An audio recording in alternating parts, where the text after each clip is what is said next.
Grammar की exercise रहेगी तो उसको कंप्लीट कर लेते हैं। थोड़ी सी ग्रामर है इसमें। इसमें आपको बताया जाएगा कि एडजेक्टिव फ्रेज क्या होता है और एडजेक्टिव क्या होता है। ठीक है, adjective phrase is a group of the word. ये अल्फाज का एक ऐसा ग्रुप है that does the work of an adjective, जो इसमें सिफ्त के तौर पे काम करता है। ठीक है, मसलन for example I like to see a smiling face. I like to see यानी मैं मुस्कुराता हुआ चेहरा जो है वो देखना पसंद करता हूँ।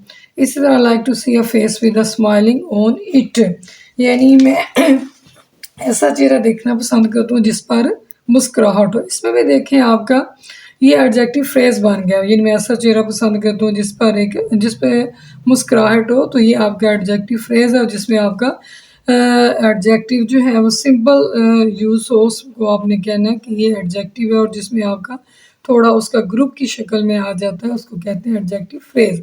आई like to see a face with a smile on it, ये इसको हम क्या करेंगे, फ्रेज। वैसे तो मुस्कुराना आपका एडजेक्टिव है, यानी इसमें सिफ्त है।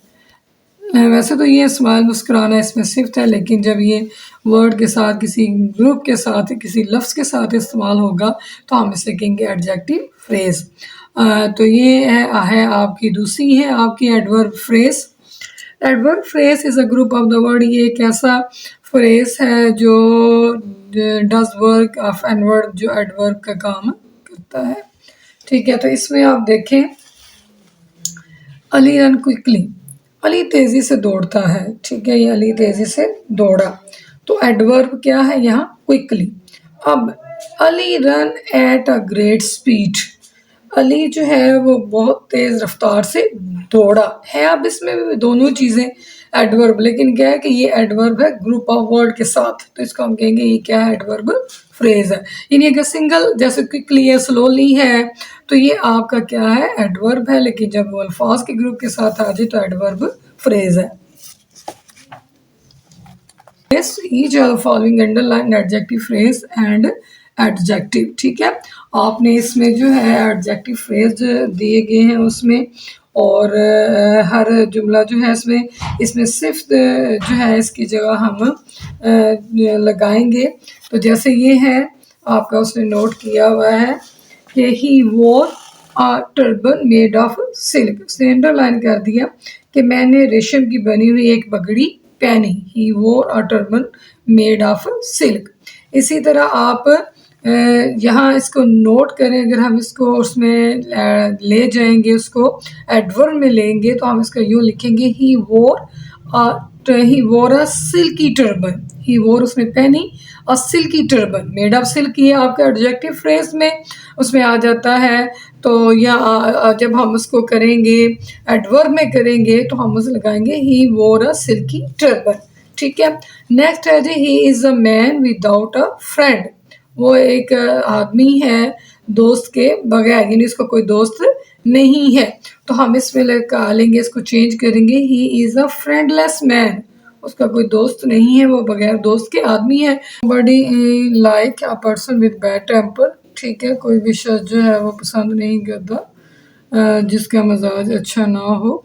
नो बडी liked bad person, bad tempered person. ठीक है, it is of no use, it is useless. ठीक है, he is a man of senses, he is a man of senses कह लें तो he is a wise man लगा सकते हैं आप। ही इज़ अ वाइज, वो बड़ा अक्लमंद, he is a wise man, वो बड़ा अक्लमंद आदमी है।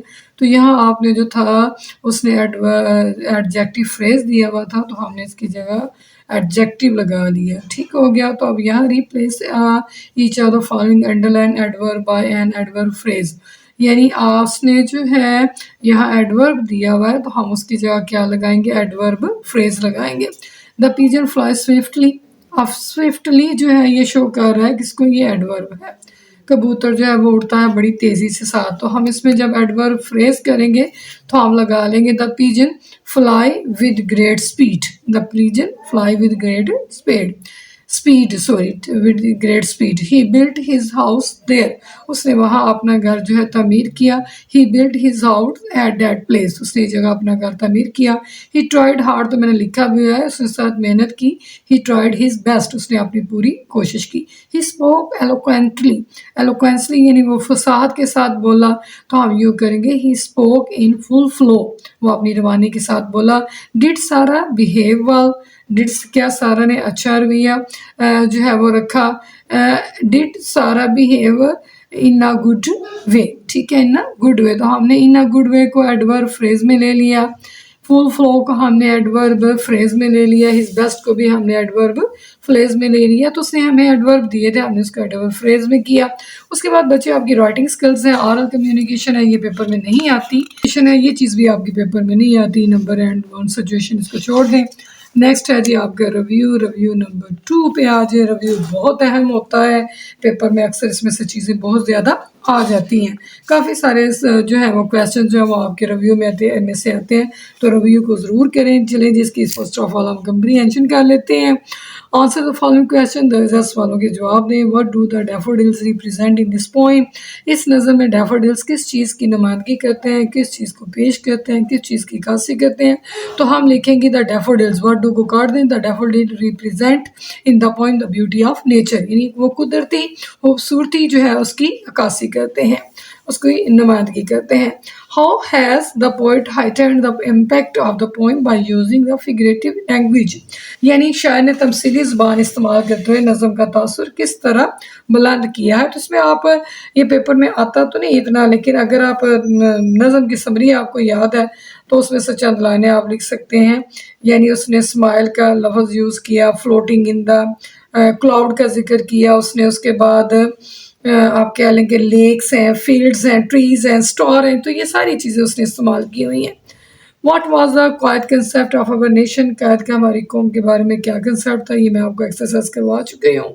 How we become a strong nation, हम कैसे अपनी कौम को मजबूत बना सकते हैं। We can become a strong nation by following his golden motto, unity faith and discipline.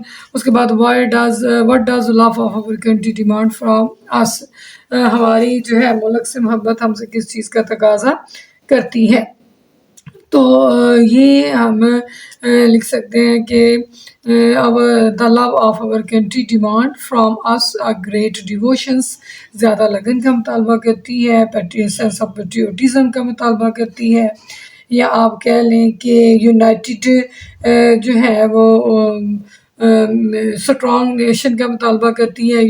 आप इसका love of our country demand, what does को काट के love of our country demand from us, आप कह लें devotions to our country, sense of patriotism, ये दो चीज़ें लगा लें।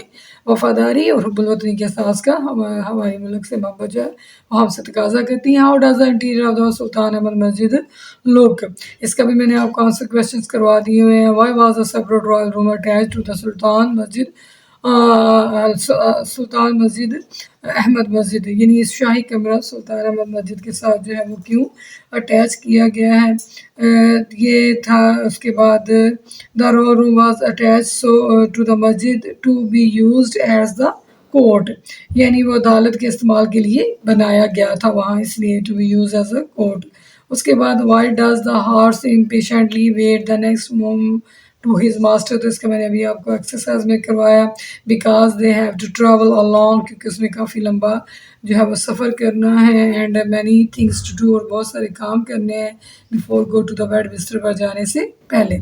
उसके बाद पैराफ्रेज द फॉलोइंग लाइंस, इनकी आपने आसान जो है वो उसकी पैराफ्रेसी करनी है, अंग्रेज़ी आसान जो है उसको बनाना है। Whose woods there I think I know, तो इसमें जो आपने समरी में याद किया हुआ वही आप लिख सकते हैं। I know the owner of this woods who is in his village in this time therefore he will not see me stopping here to wash his woods that have become full of snow, यानी इसमें आपको English दी गई है तो आपने उसका simple English में जो है वो जैसे आप समरी करते हैं ना, whose woods there, I think ये शुरू की जो समरी की चंद लाइनें वो आप ऐड कर दें।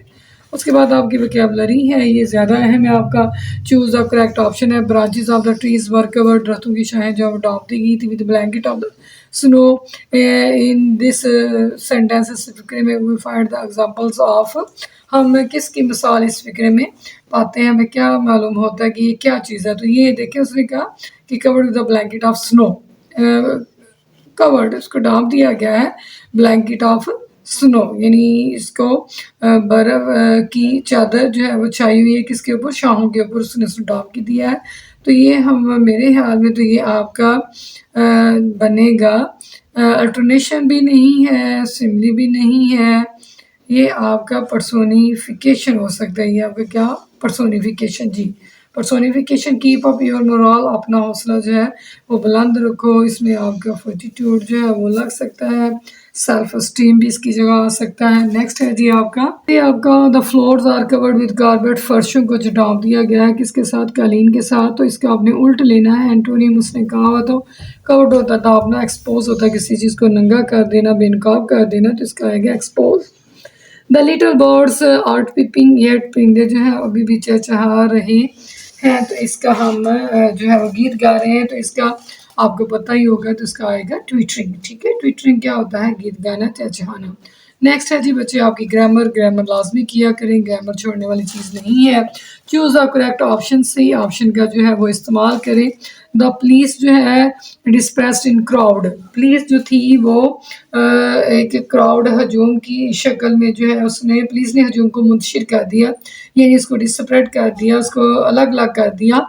तो हम ये क्राउड, क्राउड उसने इसको अंडरलाइन किया हुआ, तो क्राउड क्या है आपकी नज़र में, काउंटेबल भी नहीं है, मटेरियल भी नहीं है, कलेक्टिव नाउन है। क्या है, कलेक्टिव नाउन, यानी किसी चीज़ को इकट्ठा करके जमा करके उसका नाम दे देना, उसको हम क्या कहते हैं, कलेक्टिव नाउन। नेक्स्ट है जी द डॉग सेट, इतना आसान है, कुत्ता बैठा हुआ है, इसमें प्रोपोजिशन आपने लगानी है, बिसाइड हिज मास्टर, अपने मालिक के पहलू में पास बैठा हुआ है।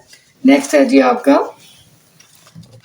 वेट, इंतज़ार करो, वेट इंतज़ार करो, अनटिल या इंतज़ार करो, टिल आई रिटर्न, यानी मेरे वापस आने तक इंतज़ार करो, till I return, wait till I return. If I heard a noise, I heard a noise, मैंने सुनी एक आवाज़, फ्रॉम द रूम, जो आ रही थी कमरे से, आई heard a noise coming from the room, मैंने कमरे से आती हुई एक आवाज़ सुनी। ही स्पोक वेरी लाउड, वो बहुत ऊंची आवाज़ से बोला। ठीक है, तो अब इसमें देखिए मैनर भी आ सकता है और दूसरा डिग्री भी आ सकता है कि वो किस तरह ऊंची आवाज़ से बोला, मैनर भी लगा सकते हैं और डिग्री भी। उसके बाद नेक्स्ट है जी आपका we watched him go, we watched he, हमने देखा उसे, हमने उसे जाते हुए देखा। तो इसमें आपका हिम गो वर्ब जो है वो एंड पे आ गया, वॉच्ड यहाँ लगा हुआ है, यहाँ गो जाने में के लिए इस्तेमाल हुआ, ये वर्ब की सूरत में इस्तेमाल नहीं हुआ, वैसे गो वर्ब है तो इसको हम कहेंगे ये क्या है, आपका इन्फिनेटिव है। He is found of cooking, इतना आसान है, आईएनजी लगा हुआ है, वर्ब की पहली फॉर्म है, लेकिन ये वर्ब के तौर पे इस्तेमाल नहीं हुआ, तो इसको हम कहेंगे ये क्या, आपका जिरेंड है। If you had studied hard, अगर तुम सख्त मेहनत करोगे, अगर तुम सख्त मेहनत करोगे, उसमें हम क्या लगाएंगे, सक्सीडेड, दैश सक्सीडेड, तो इसमें आपका जो है वो आएगा वुड, विल हैव, या आप लगाएंगे इसमें वुड हैव। ठीक है, इफ़ यू स्टडीड हार्ड, अगर तुम सख्त मेहनत करोगे, यू डैश भी सक्सीडेड, तो आ गया यू वुड हैव सक्सीडेड, तुम कामयाब हो जाओगे। ठीक हो गया। नेक्स्ट है the shoe is pressing on my toe, जूता जो है वो मेरे अंगूठे को प्रेस कर रहा है, तकलीफ दे रहा है, तो ये ऑन माई टॉय, मेरे अंगूठे को तकलीफ दे रहा है, तो इसमें हम लगाएंगे ये हमारा नाउन फ्रेज। ठीक है, क्या आएगा आपका, नाउन फ्रेज, इसको कर लें आप। ठीक हो गया जी। नेक्स्ट है आपका विच ऑफ द फॉलोइंग इज, ये प्रपोजिशनल फ्रेज भी हो सकता है, ऑन माई टू इट। ठीक है, which of the following is appropriate sentences, कौन सा फिक्रा इसमें जो है वो ठीक है।